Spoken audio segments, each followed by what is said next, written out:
Muito bem, essa é a nossa aula sobre hormônios e nutracêuticos, uma abordagem ortomolecular, com uma visão ortomolecular dentro das práticas da ROF. Eu venho falando que a gente não vai falar de hormônios fora da nossa prática clínica, ou seja, fora da nossa área de atuação, fora da área de atuação de cirurgião dentista.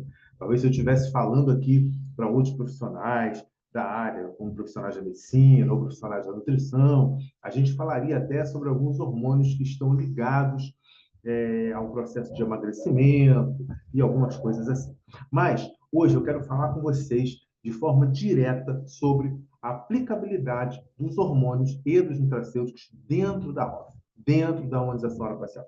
Então, você que está ao vivo aqui comigo, você pode abrir o seu microfone, pode tirar a sua dúvida, pode perguntar, fique à vontade, porque é um bate-papo, tá bom? Então, eu quero começar essa aula com essa frase que eu sempre coloco nas minhas aulas, que já passou da hora de pararmos de enxergar uma face sem corpo, ou seja, a gente não pode imaginar que tem um rosto entrando no nosso consultório para ser harmonizado. A gente tem que entender que esse rosto ele faz parte de um complexo sistema e esse sistema, por si só, que é o sistema estomatognático, que já é complexo, e esse sistema estomatognático, ele é ele vem junto de um sistema fisiológico, de um sistema orgânico, e às vezes um sistema fisiopatológico. Ou seja, às vezes esse paciente já não está mais fisiológico, ele já está fisiopatológico, já é um paciente com alguma alteração sistêmica, um paciente hipertenso, um paciente diabético, um paciente com alguma alteração na tireoide, um paciente com disfunção mitocondrial, um paciente com disfunção adrenal, enfim, com diversas questões, e é isso que a gente vai ver hoje. Tá bom, pessoal? Eu preciso que vocês me digam se vocês estão ouvindo direitinho, se está passando os slides aí, tá? Você que está ao vivo aqui, que a gente vai depois compartilhar essa aula também com alguns colegas que não puderam estar ao vivo conosco. Bom, então, para quem ainda não me conhece, né? Meu nome é Roberto Moser, eu sou nutricionista, atuo na parte ortomolecular, sou pós-graduado pelo Instituto de Endocrinologia da Santa Casa da Misericórdia do Rio de Janeiro, que é um dos maiores institutos de endocrinologia do Brasil, onde eu fui posteriormente professor da especialização médica em endocrinologia de 2014 até 2016. Falava especificamente sobre nutrição e doenças endócrino-metabólicas e mais especificamente ainda sobre diabetes. Eram os temas principais das minhas aulas para os médicos residentes, especializando em endocrinologia. Atualmente, professor em diversos cursos de pós-graduação e graduação, não mais, dentro da área de nutrição, de odontologia, cirurgião dentista também, membro fundador da ACIROF e escritor e palestrante. O meu mais recente trabalho como escritor, está aí na tela para vocês verem, é o capítulo desse livro, Complicações na Estética Facial e Corporal, organizado pela professora Gisele Donola e pela Vivian Castilho. Então, o capítulo de exames laboratoriais, tudo que você precisa saber sobre exames laboratoriais, eu escrevi sobre esse livro. Tudo é um exagero, mas grande parte do que a gente precisa saber sobre exames laboratoriais estão nesse livro. Ok? Bom, eu criei um método chamado ROF 5S. O que significa isso? ROFs, na verdade, 5S. Harmonização orofacial integrada e sistêmica em 5 passos. Então, eu acredito que, utilizando esses 5 passos, a gente consegue ter melhores resultados dentro dos procedimentos e menos intercorrências, que é o que nos vale. Quanto melhor resultado eu tiver, maior vai ser a satisfação do meu paciente, menor vai ser a chance de intercorrência e maior também vai ser a indicação, ou seja, a minha rentabilidade aumenta de uma forma progressiva e consistente. Então, esses 5 passos que eu vou passar para vocês agora, eles são fundamentais para todo profissional que atua dentro da ROF. Claro que se aplica também às outras áreas, mas a gente está falando de harmonização orofacial. Então, vamos lá. Anamnese. Nessa anamnese, eu vou identificar o quê? Nesse primeiro passo, os sinais subjetivos. Quais são esses sinais subjetivos? Tudo aquilo que o meu paciente relata. Tá bom? Então, podem anotar isso aí. Tudo aquilo que o meu paciente relata, por mais que eu não tenha muita ciência do que é naquele momento, eu vou anotar. Porque eu anotando, eu posso correr atrás e não deixo escapar nada daquilo ali. Eu preciso fazer uma escuta ativa, né? Eu preciso ficar nesse momento aí de forma passiva em falar para ouvir mais o paciente. A resposta vai estar no paciente, tanto para procedimentos de sucesso, quanto para evitar as intercorrências. Depois a gente vai desmembrar cada passo, tá? Segundo passo é uma avaliação clínica geral. Aí os sinais objetivos. Eu vou olhar, eu vou identificar aquelas alterações, né? Então, por exemplo, eu vou ver se esse paciente ele tem sinais clínicos de inflamação, não aqueles sinais clínicos de inflamação que a gente conhece de uma infecção, uma inflamação odontogênica, por exemplo. Mas os sinais são os mesmos. Então, dor, calor, rubor, perda de função, edema, tudo isso que a gente conhece dentro da odontologia como uma infecção odontogênica, isso pode estar presente no paciente que está cronicamente inflamado. Então, isso tudo eu vou observar. Então, quais são os sinais objetivos que eu vou observar em relação à cronicidade dessa inflamação? A dor é um sinal objetivo? Não, é um subjetivo. Então, ela vai entrar lá em cima. Eu não posso classificar essa dor do paciente, mas ele pode me informar, né? Calor. Se esse paciente é uma mulher que tem aqueles calores, aquela mulher em pré-menopausa ou em menopausa, é um sinal subjetivo. Ela pode me relatar. Rubor, né? Se esse paciente tem algumas áreas mais ruborizadas, geralmente tem paciente que pode ter essa região malar mais ruborizada, são sinais de inflamação crônica. Ou às vezes o corpo, né, tem alguma alteração clínica, alguma alteração dermatológica, aí já é um sinal objetivo. Eu estou vendo aquilo ali, né? Edema, sinal objetivo, né? Eu posso ter um paciente que está retendo líquido por algum motivo, e aí é um sinal objetivo de uma inflamação crônica. Perda de função, sinal subjetivo, nesse caso. Então, o paciente, por exemplo, que tem uma diminuição do hormônio da tireoide, né, é um sinal clínico que essa tireoide está falhando. Então, o paciente, por exemplo, que tem diminuição na função do trato gastrointestinal, é um sinal subjetivo. Ele vai te informar isso. Então, você vai anotar. Então, você sabe que alguma coisa ele não está funcionando bem. E na parte 2, a gente tem a parte da farmacologia também. Então, na parte 1, anamnese, sinais subjetivos. Na parte 2, avaliação clínica geral, sinais objetivos. E farmaco. O que seria essa farmaco? É o que eu vou identificar que o meu paciente usa para determinadas doenças que podem interagir com o resultado do meu procedimento. Exemplo, medicamentos que expoliam nutrientes. Nós sabemos que o nosso corpo ele é formado de nutrientes. Se o paciente faz uso de medicamentos que expoliam nutrientes, que jogam nutrientes fora, eu sei que esse paciente, por mais que ele tenha uma composição corporal mais voltada para o aumento de percentual de gordura ou mesmo com obesidade, ele pode ser um paciente desnutrido ou em potencial de desnutrição. Então, eu sei que se eu fizer, por exemplo, uma bioestimulação de colágeno nesse paciente, esse paciente não vai ter, pode não ter tanto sucesso como eu gostaria. Tudo bem? Depois, lá na frente, a gente vai desenrolar um pouquinho quais são esses fármacos. No passo 3 é uma avaliação bioquímica. E aí, uma avaliação bioquímica do estado nutricional, do estado hormonal desse paciente, como é que estão esses dois estados, principalmente. É claro que a gente vai ver hemograma, rim, fígado, eu vou passar isso para vocês já já, mas aqui a gente está falando muito de hormônios e estado nutricional. No passo 4, eu vou fazer o preparo do terreno biológico. Veja, eu comecei no passo 1 com a anamnese dos sinais subjetivos. 2, aquilo que eu estou vendo e os medicamentos em uso. 3, eu já tenho o resultado dos exames na mão e aí eu vou preparar esse terreno biológico. Para quê? Para receber o meu procedimento. Para receber o botox, o ácido hialurônico, a cirurgia, a remodelação facial, para receber as enzimas lipolíticas, para receber os bioestimuladores, enfim, qualquer procedimento, nós precisamos preparar esse terreno. A falta de preparo do terreno biológico do paciente de Hoff é uma das grandes causadoras das intercorrências. E um dos grandes motivos também desse procedimento, às vezes, não ficar com um resultado tão legal quanto deveria. Ah, mas por que aconteceu uma intercorrência? Eu fiz o mesmo procedimento, usei os mesmos materiais, e na primeira vez foi tudo certo, 6 meses, um ano depois, deu problema. Aquele paciente de 6 meses depois não é o mesmo paciente que você atendeu há 6 meses antes. Tudo bem, pessoal? Então, que isso fique claro. Nós não conseguimos pisar com os nossos pés no mesmo rio 2 vezes. A água já passou, será um outro rio. E quinto, porém não menos importante, a gente vai fazer, sim, a prescrição consciente, segura e eficaz. O que é uma prescrição consciente? É uma prescrição daquilo que o meu paciente está precisando.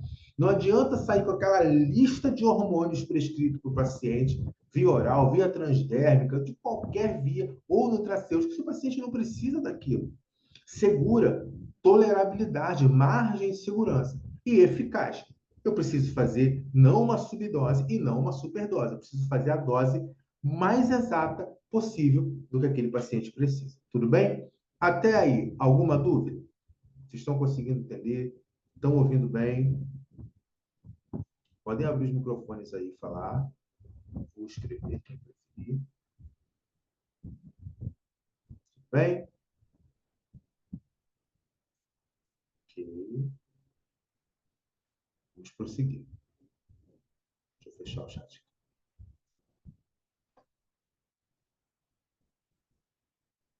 Então, no passo 1, a grande maioria dos pacientes estão inflamados. Quando a gente pega um paciente, esse paciente geralmente ele vem para a gente com um alto consumo de alimentos refinados, de gorduras ruins, de alimentos que não são saudáveis para ele, de alimentos que vão alterar a microbiota intestinal, enfim, vários alimentos pró-inflamatórios. Né? Então, a gente fala que esse paciente está inflamado, tem uma inflamação crônica.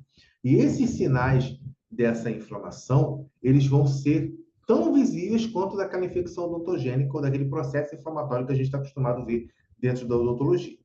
Então, os motivos, como eu falei, ó, alimentação ruim, desnutrição, né? Ou seja, não é aquele estado nutricional, daquela desnutrição do paciente cadavérico, emagrecido. Não, não só isso, tá? O paciente pode ser obeso e estar desnutrido. Alimentos com alto índice glicêmico, efeitos colaterais de fármacos que ele utiliza, tudo isso pode ser motivo do paciente estar inflamado. Então, ó, só um minutinho, deixa eu só ajeitar o negócio aqui.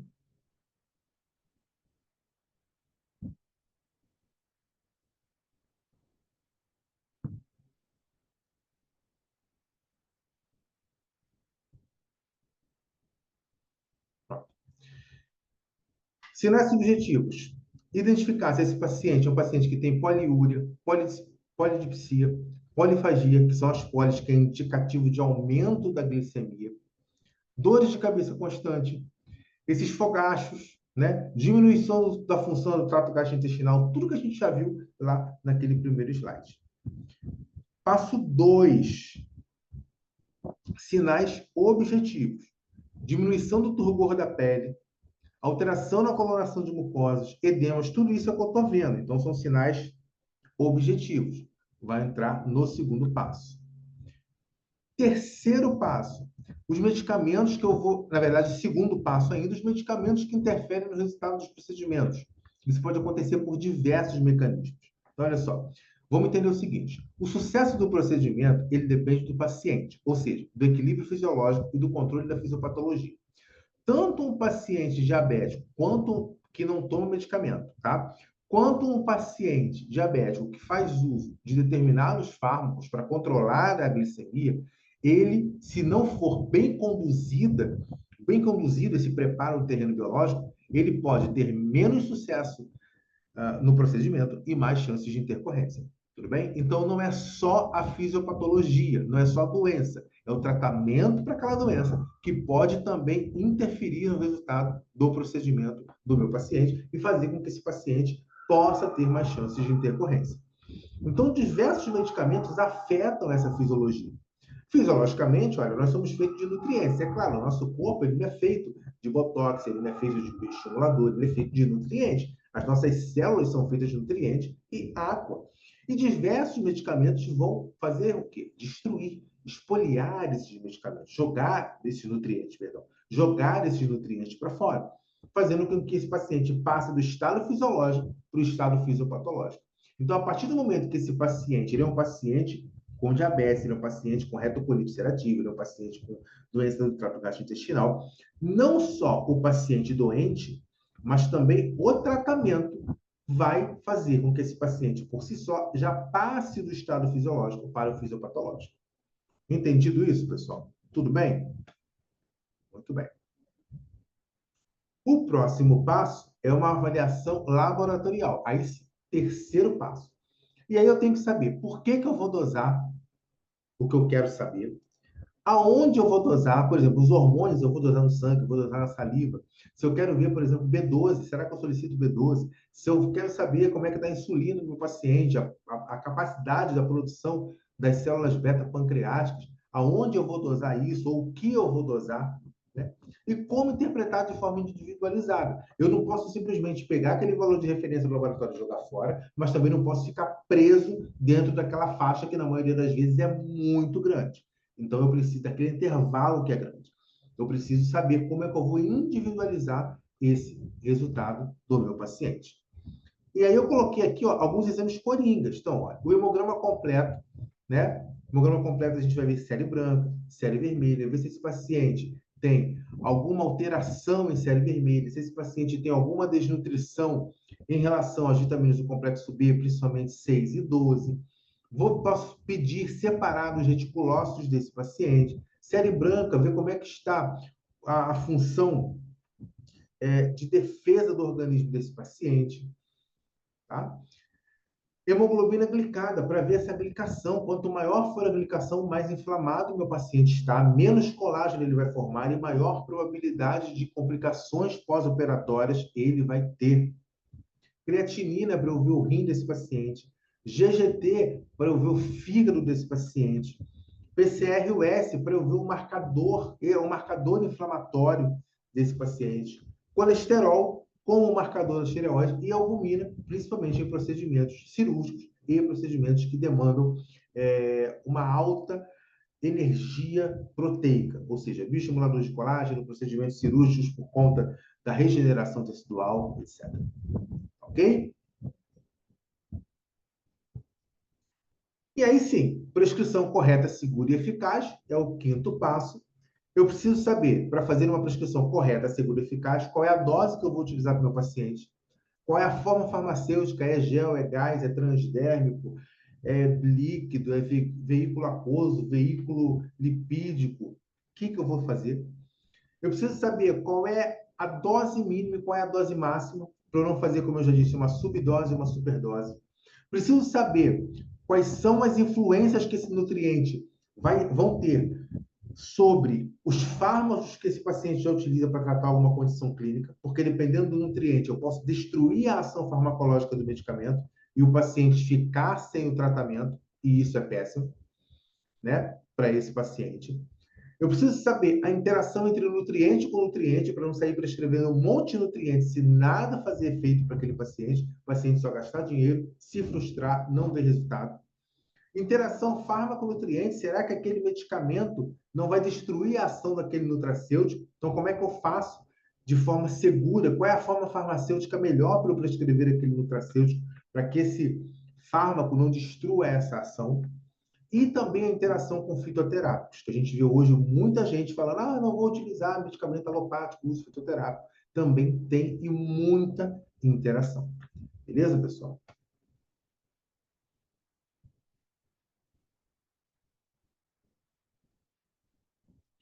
Então, olha, os nutracêuticos, eles são apenas um braço das práticas ortomoleculares. Não é porque a gente prescreve nutracêutico, o profissional prescreve nutracêutico, sabe alguns nutracêuticos, conhece alguns que praticam ortomolecular. Por isso que todos os meus cursos, sejam de nutracêuticos, sejam os cursos de hormônios, sejam todos os cursos, eu dou uma base. Porque não adianta fazer copia e cola, você precisa entender. Porque cada paciente que chega na sua frente é um paciente diferente. Então, você precisa entender todo o mecanismo que está por trás disso. Então, ó, é impossível entender e mais impossível ainda prescrever nutracêutico sem entender minimamente de nutrição. Ok? Agora vamos falar um pouquinho dos hormônios, pessoal. Olha, os hormônios, eles vão regular funções essenciais no organismo, vão influenciar o metabolismo, regeneração celular, equilíbrio inflamatório. E quando a gente tem os hormônios todos equilibrados, a gente tem uma saúde geral desse indivíduo bem equilibrada. E aí a gente promove um rejuvenescimento mais natural, digamos assim, né? Um rejuvenescimento mais natural. E o contrário é verdadeiro, quando esses hormônios estão desequilibrados, a gente tem um envelhecimento precoce, que aí é patológico, já não é fisiológico. Envelhecer é fisiológico, envelhecimento precoce é patológico. Promove a manutenção da pele, a síntese de colágeno e a vitalidade dos tecidos. Olha, tudo que a gente precisa para sucesso dentro de procedimentos de Hoff. Então, hormônios regulam funções essenciais, influenciam o metabolismo, regenera as células, promove o equilíbrio da inflamação. Então, eu evito que esse paciente tenha um processo inflamatório exacerbado depois do meu procedimento e passe a ter uma intercorrência, passe a ter uma complicação ou a complicação da complicação, né? Otimiza a contribuição para a saúde geral e para o rejuvenescimento desse paciente. Com isso, eu tenho a manutenção de pele, síntese de colágeno para quem trabalha com bioestimulador ou outras técnicas e vitalidade dos tecidos. Quando a gente fala da prescrição de nutracêuticos, é claro que a gente prescreve um nutracêutico querendo uma eficácia terapêutica, querendo um resultado. Só que a gente não consegue passar da prescrição para o resultado diretamente. A gente precisa passar pela avaliação alimentar, pela avaliação do estado nutricional, pela avaliação clínica, pela avaliação das doenças de base, avaliar esses exames, avaliar as medicações em uso, avaliar as interações do estado nutricional, e aí sim, eu não consigo fazer essa linha direta de nutracêuticos para a eficácia terapêutica desse paciente. Ok? Então, olha só, aqui a gente tem uma célula, aqui a gente tem uma célula sendo atacada por radicais livres, e aqui a gente tem uma célula com estresse oxidativo. O que isso significa, pessoal? Significa que essa célula ela foi atacada por radicais livres e gerou um estresse oxidativo. A partir desse momento, a partir do momento em que gera um estresse oxidativo, eu tenho uma célula senil. Eu já não tenho mais uma célula que vai ser uma célula saudável. Então, nesse momento, nesse contexto, entram também os nutracêuticos, entram os nutrientes para que possam ser um antirradical livre, ok? Claro que de forma controlada, de forma organizada, para que nós não tenhamos uma inibição também, porque os radicais livres têm a sua função dentro de um platô que o nosso organismo sugere, tá? Então vamos falar, pessoal, sobre biodisponibilidade oral da droga e biodisponibilidade oral do nutriente. A biodisponibilidade oral da droga ou a biodisponibilidade oral do nutriente, o conceito é o mesmo, é o que eu quero que vocês entendam. Quando a gente prescreve um medicamento ou quando a gente prescreve um nutriente para esse paciente, tem uma fração desse medicamento ou uma fração desse nutriente que vai atingir a circulação sistêmica depois da injeção oral, porque ele vai ter os efeitos de primeira passagem, vai ter digestão, absorção. Então, se a gente faz, por exemplo, 500 miligramas de amoxicilina, esses 500 miligramas eles não vão ser totalmente absorvidos e jogados para a corrente sanguínea, ok? Então, a biodisponibilidade oral da droga é isso. Com o nutriente acontece a mesma coisa, diferente de quando a gente faz via venosa. Por isso é que a gente tem hoje, quer dizer, há muito tempo, mas está muito aí, que algumas pessoas falam que é errado, que é charlatanismo, que é não sei o quê, que é não sei o quê. Né? Na verdade, você tem uma nutrição parenteral. Quem é da nutrição já conhece isso há muito tempo. Nutrição parenteral é muito legal, muito eficaz, desde que, assim como tudo, bem indicado para o paciente, tá? Essa biodisponibilidade, seja do fármaco, seja do nutriente, é afetada pela ingestão de alimentos, pela propriedade dos medicamentos, pelo estado geral e pelo estado nutricional do paciente. Então, quando eu prescrevo um nutracêutico para o paciente, um medicamento para o paciente, eu tenho que pensar em todos esses fatores aqui. A ingestão de alimentos, né? Tanto para nutracêuticos quanto para fármacos, a propriedade dos medicamentos, das características farmacológicas, as formas farmacêuticas desses medicamentos, e o estado geral e nutricional do paciente. Tudo bem?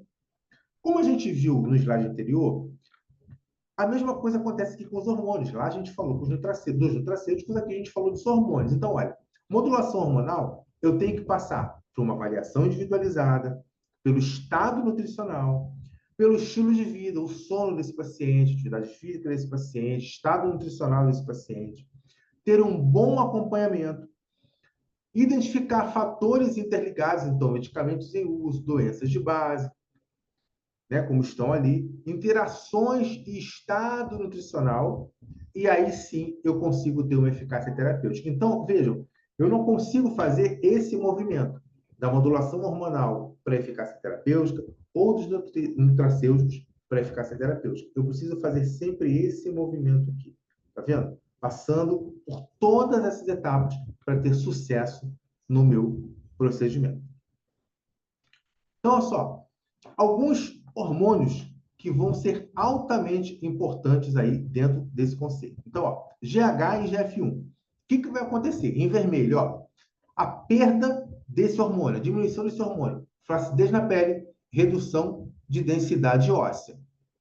Então, flacidez na pele, redução de densidade óssea, eu começo a ter uma remodelação óssea. Então, às vezes, eu não vou conseguir tratar aquele paciente do ponto de vista de harmonização facial se eu não tiver um bom estado hormonal, né, nesse quesito, nessa questão.